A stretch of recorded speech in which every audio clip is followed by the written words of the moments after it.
Welcome to the Reckless Experience with Mark podcast with your host, Mark Vickery. This is a podcast about life, the show that brings you the know-how, the how-to, and the WTF.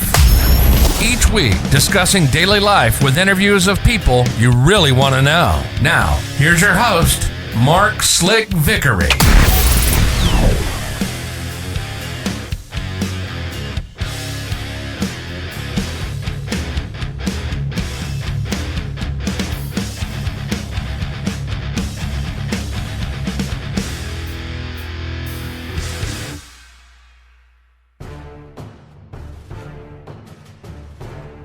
Welcome to the Reckless Experience with Mark. I'm your host, Mark Slick Vickery.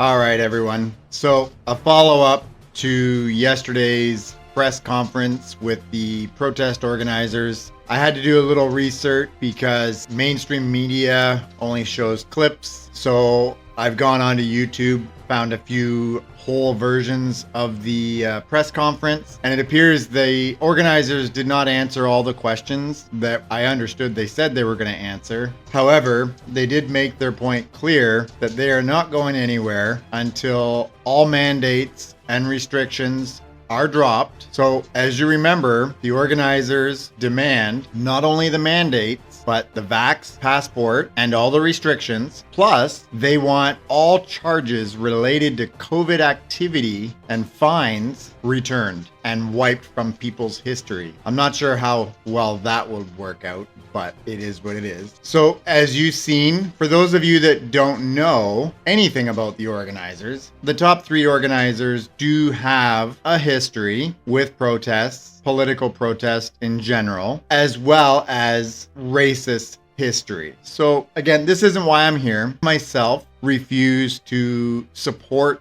the organizers' agendas. I do, however, support the truckers and for Canadian freedom. However, I've taken the time to do my research, and I will tell you, all these people that think their Charter of Rights or their human rights are being neglected and withheld, you are wrong. When communities and provinces and states and countries, etc., they implement emergency acts. Emergency acts not only gives these places, whether it be a city or a country or a province or a state, special rights. It gives them access to certain funding that they wouldn't have access to in the past before the emergency. As well, it gives them more intrusion to our rights, I guess you could say in a layman's term. So their goal such is to secure the health system for the greater of good. Basically, the overall population and the health system is where they keep their priorities when it comes to COVID. Unfortunately, with the organizers comes the whole conspiracy that COVID isn't real and so on. So I personally don't know the organizers, so maybe they don't all feel that way, but some of the ones that have posted live videos have clearly stated that. There is many people that don't believe this virus. I myself was sick along with my wife, and we were sick in ways that we had never been sick before, and both tested positive. So we understand that it is real and it is a threat. So the number one goal right now for the government, for the health side of it, is to make sure the healthcare system is not overrun. Right now, in many places across Canada, the hospitalizations and the ICU numbers are up. Now, on a normal basis, pre-COVID, the hospitalizations are always up in most cases, especially during flu season. A majority are in the ICU with COVID are unvaccinated. However, there are people that are vaccinated. And remember what I said in my last episode. Just because you're vaccinated doesn't mean you can't catch it and doesn't mean you can't pass it on. However, with that being said, This is where I disagree with the government's implementation of the vaccine passport. Because of that, people that are vaccinated do take it upon themselves to feel like they are invincible and kind of bend the rules more than they would if they weren't vaccinated, per se. Not everybody. Some people have some pretty decent common sense and they protect themselves and others accordingly. I will tell you that even before COVID, I like people staying 6 feet away from me. That's just me. Many people are like that. And then there's other people that need to be hugged or hug people 24/7. Again, not me. So back to the whole protest organization. So right now I'm seeing on social media, non-government pages and the media, whether it be the media themselves or government interviews, it appears that protesters are building structures in multiple locations. Okay, I get it. You have a pizza oven set up and a booth like you're at a downtown event. Perfectly fine as far as I'm concerned. However, remember, this is an illegal protest. So at this point, it's considered an occupation. So they are illegal. They did not apply for a permit. As of yet, they haven't done any of that. They're not following guidelines and rules for protests, even if they did have a permit. Also, at Confederation Park, they're building structures. This morning, I saw a YouTube video. They were interviewing the crew that built the structure, and they showed an image of multiple caster wheels. Well, I will tell you, those wheels may have a weight rating on them, but they are not for outside use. They are for shop floors and garages. They are not meant for asphalt or to be out in the snow and weather and will not work. They claim that the structure is mobile and that it is legal. And the reason they built it without the wheels to begin with is for safety. Okay, as a guy with a bit of a construction background, I get it. That's legitimate. However, putting those wheels on doesn't fight your case. You built a structure, a solid structure, whether it to be housing fuel or people or food, it is illegal. Not to mention, it has no fire regulations, no fire inspection, no building inspection. It's built in the city limits. It's actually built on federal territory, from what I understood. Also, Confederation Park has piles of firewood that was dumped off and skids, and it appears that alone has destroyed grass underneath the snow and such. They have fires going. This is illegal. They have tents set up everywhere. Remember, if it isn't okay for the homeless to do it, it is not okay for you, the protesters, to do it. And now that all the bad protesters appear to have gone away, with every protest, you're going to have good and bad eggs. We get it. So now that the organizers have a percentage of their funds, they can actually spend some money. Obviously, they are doing that with all the building and the fuel and the food and such. What they're trying to do is they're trying to play nice. They're shoveling walkways, they're picking up garbage, they're guarding monuments. Okay, kudos to you. It still does not make it right. You are still impeding on people's rights. You are still dividing the public. There's been many videos of local residents coming down and blowing off steam at some of the protesters. Do you blame them? Some of them have newborn babies, from what I understood in their videos, and they are very upset that for the last 5 days they have gotten shit for sleep. Now, protesters and organizers, I hope that you hear this, or it's passed on to you. Piss the government off. I get it. You want to piss the police off? That's on you. But don't piss off the residents that choose to live and work in downtown Ottawa. I had mentioned before, I have a family member that owns a restaurant downtown, and they have yet to have a good experience with any protesters. And now, as of this morning, they are officially 100% closed. Delivery services won't deliver to them or pick up to deliver for them, and their supply vehicles will not come. Some of them will, some of them won't. Honestly, I don't give a shit if you're taking the precautions to leave the lane open and you want people to be open so your protesters can shop there and whatever. The problem is your protesters are refusing to wear masks, they're refusing to follow guidelines that these businesses are governed to follow, or they lose their license and have to be closed. You need to understand that. Just because you are putting up a stand doesn't mean everybody else has to. Doesn't mean they don't support the cause. Back to that. Now, after loads of research, the organizers of this cause, they have an ex-RCMP officer, which is great. Will help them do things in a legal manner, or help them work around legal matters. And that's not always good either. But kudos to them. They have lawyers, they have accountants to disperse the money accordingly. Great.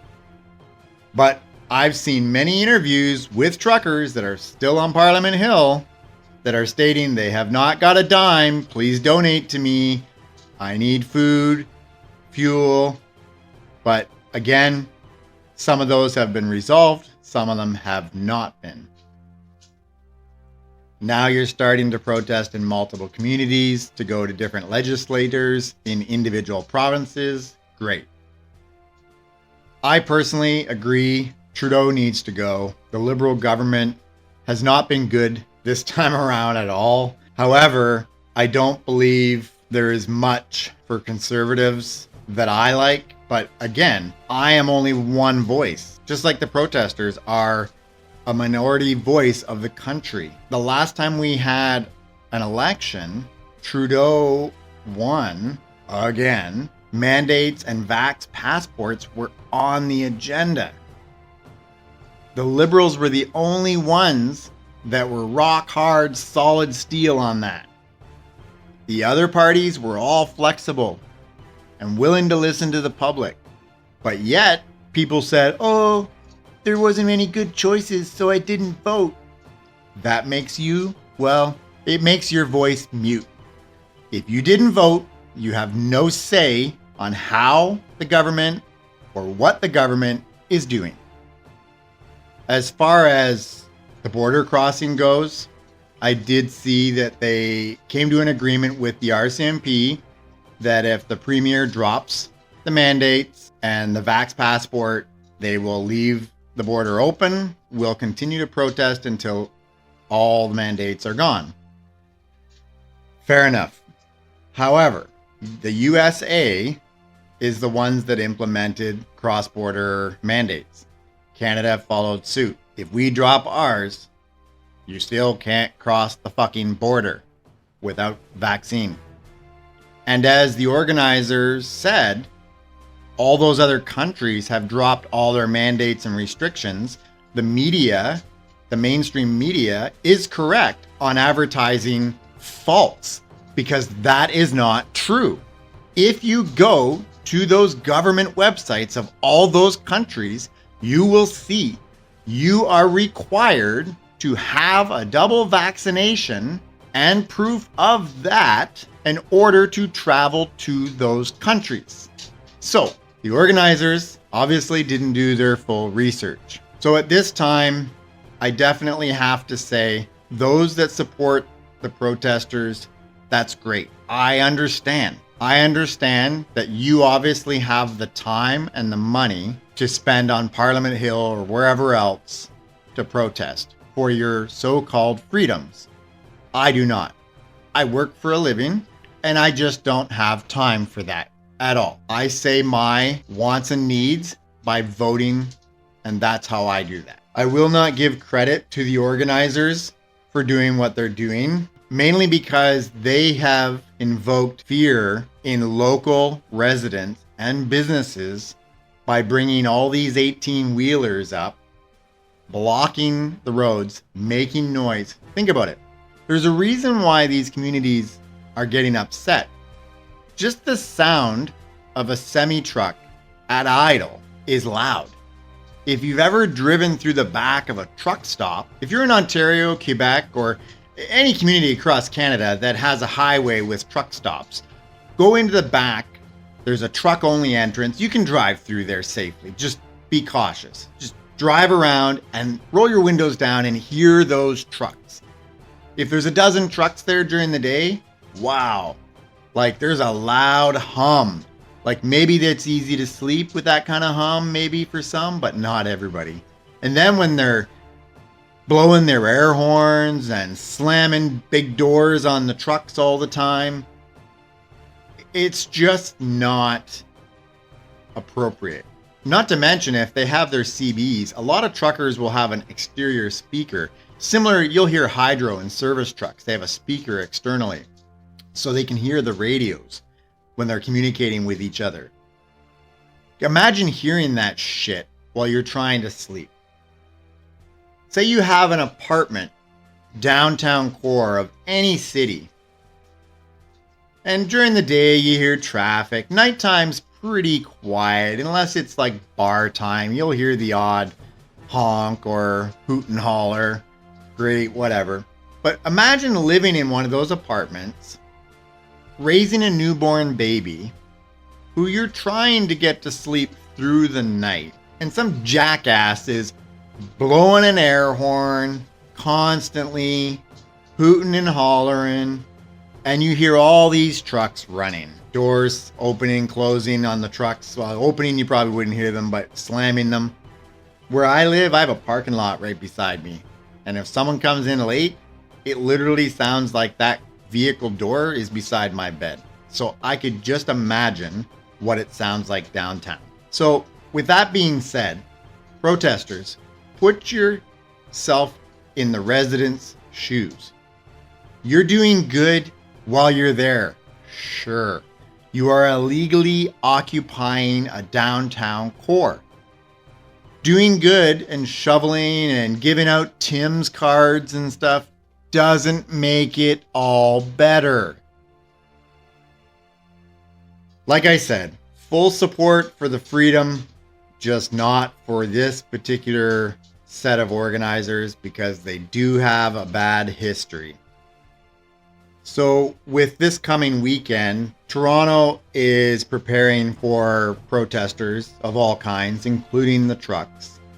So what they've done is Toronto uses big buses that are color schemed so they stand out, and they use that to block roads now. Mainly because many in the past that have done terrorist acts, I'm separating this from the protesters, I'm not comparing them, so don't assume I am. In the past, people have used vehicles as weapons in Toronto. So a cop car can only go so far. Now, back to the protesters. A lot of them are driving jacked up pickup trucks that are, well, they're huge, and semi-trucks, tractors, like farm tractors. These vehicles aren't going to get stopped by much, let alone a cop car. So these buses are put in instead of barriers because they're easily moved by a driver, whereas a cement barrier, you need forklifts and a flatbed truck, blah, blah, blah. You get the point. So people are a little upset. And I say people as in the protesters. I see them making posts on social media complaining that they're blocking them from protesting in the downtown core. That is false. They are not preventing you from going to Queen's Park. They are making you walk your ass up there. There's a difference. Well, I will tell you, they are finding locations for you to park your vehicles. They're working with organizers to do so. That is fine. That way you're not disrupting local residents or businesses, and you still get your support and your point across with your protest. At least they're working with you. Because Trudeau Sr., pulled out the military the last time he was in power. So if we get to that point, it's going to really suck for both sides. And you don't want that. So back to the protesters in Ottawa. They are storing large amounts of fuel cans and different types of fuel cylinders. Most are propane, and then they have some kerosene. Anyways, they're storing them all together. Well, there's enough truckers there and union workers that should know that they are not to be stored together. They must both be separate. Also, they must be up off the ground. They must not be on the frozen ground. They have to be risen off the ground. Also, you have to have a permit to store that much fuel. Because right now, that little caged off area you have with all the fuel and gas, that's a fucking bomb waiting to happen. And it only takes some dumb fuck with a cigarette to make it happen. So use your heads. Honestly, the police should be taking care of that. Plain and simple. So the people that are being arrested, the very big controversy between the protesters, the organizers, and the mainstream media. Okay. So people that are being arrested are creating criminal acts, whether it be in vehicles or in businesses or out on the street. They're being charged, arrested for that reason. They are there to support the cause or just to be a delinquent. Regardless, they are part of the protest situation. Just because they are not on your organizers list or the road captain's list of drivers and protesters and booth setups you have there, they are still there to support the cause and our protesters. Personally, I don't really care if you're feeding the homeless or you're shoveling walkways for these businesses and such. That doesn't make what you're doing any better. Be grateful that the citizens of Ottawa and the police in Ottawa are handling you with kid gloves. So, like I said, I apologize to my listeners that are supportive of this protest. I am going to repeat myself. I support the cause. Yes, I want to be mandate and restriction free, just like everybody else. The government is not trying to control us. This is not a movie. It's not a movie. Get your head out of your ass. The government wants us spending money. They want us working. Okay? I can't state that any clearer. I agree. The government that's in power at this very moment needs to go. But going to Parliament Hill, restricting whether it be the government or police or regular citizens for this protest and demanding my way or no way is not the way to create change. You complain that the Prime Minister or no politicians have come out to support your cause. Well, that's not what I'm seeing. I'm seeing a lot of MPs that come out and talk to people and support them. So maybe the organizers need to stop with the demands and start negotiating discussions. Publicly make an offer that the government can't refuse. Why not say, for example, just off the top of my head, the border issue with the mandates for the truckers, you have to protest in the US to get that to happen. No matter what we do, it's not going to change what's over there. They're a different country. Just like every other country in the world is their own country, they have a different situation with their medical and their health fields and their policing and their virus control. It's all different. Worry about Canada. That's all you need to focus on. Okay? So here in Canada, make the offer to the Liberal Party, who is in charge, and the Prime Minister, make an offer to say, we will vacate all protesting sites, 100%, leave them as they were when we arrived, so clean up your mess, so good paying taxpayers don't have to cover that cost, and say, if you drop the vaccine passport now, at this very moment, we can negotiate in the future for the other things. This is called a negotiation. You can't have a negotiation when you come up to the table and say, you do this or we stay. Well, that's not going to happen. You can't pressure a government or a police force or anybody into a situation like that. They are going to ignore you and put a wall up. If the government gave in to your request 100%, every group from here on out in the future would literally walk all over the government and the police. There would be chaos. There would be no rules followed. And I really hope that the organizers and you, my listeners, could understand that. It seems right in our minds when we say we want our freedom, but we can travel. We have no problem with traveling. You just have to get vaccinated if you want to travel. I think personally that should change, but we need to think about it. Those vaccines required to travel sometimes aren't just our mandates or restrictions. Other countries also have mandates in place. It is not up to Canada to change them or to influence them to change those mandates and restrictions. They're a different country. So the organizers and the protesters need to understand that part of the whole mandate and restriction thing that's going on. All right, another day.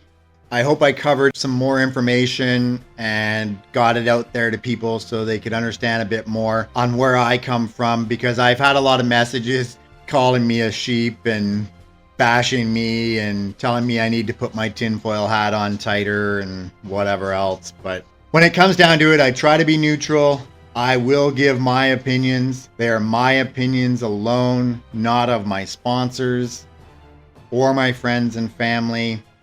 Those that know me know that I speak my mind. I just want people to be safe and to understand what they're fighting for. You need to do your research. Don't just follow thy neighbor or read headlines and jump on the bus. You need to have some common sense to go forward with these protests. Anyways, I'm Mark Slick Vickery, and this is the Reckless Experience with Mark. I hope you enjoyed this episode, and I do hope the quality is a little better. I do apologize. I've been recording on my iPhone, and I'll be honest, I know the audio sucks on the iPhone.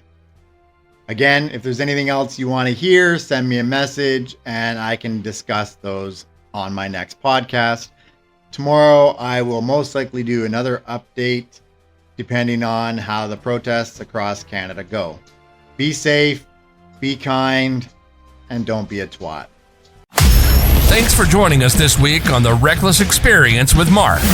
Be sure to visit our website at www.recklessexperience.com, where you can subscribe so you'll never miss a show. Make sure to subscribe, rate, and review the podcast. And be sure to tune in next week for our next episode, The Know-How, The How-To, and the WTF.